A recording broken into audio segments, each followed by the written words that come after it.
बुंदाबाड़ी turning रे truck और bike धक्का दुई जन मृत्यु जड़े गुरुतर।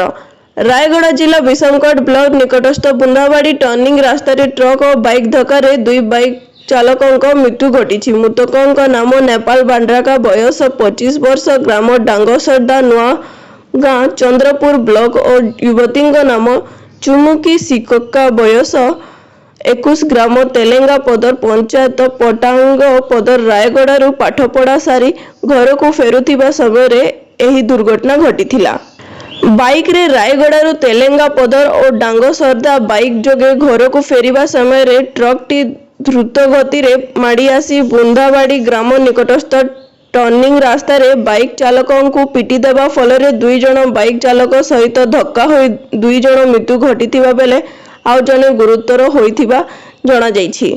एने घटनास्थल रे ग्रामर लोक छटपट हेउथिबा देखि पुलिस को खबर देबारु पुलिस दुर्घटनास्थल रे पहुंची तदंत आरंभ करी मृतकों को उद्धार करी विषमगढ़ सरकारी हॉस्पिटल को एक एम्बुलेंस जोगे पठाइथिबा जणा पड़िछि। मृतकों को परिवार गरीब खटिखिया दिन मंजुरिया परिवार होइथिबारु दुर्घटना रे मृत्यु होइथिबा तांकर परिवार आसीथिबा बेले परिवार भरण पोषण करिबा भारी कष्टकर बोली डांगसरदा सरपंच कहिथिले और ग्रामवासी माने बहुत दुख प्रकाश करिबा सह सरकार को किछि सहायता पई दाबी जणाइछंती।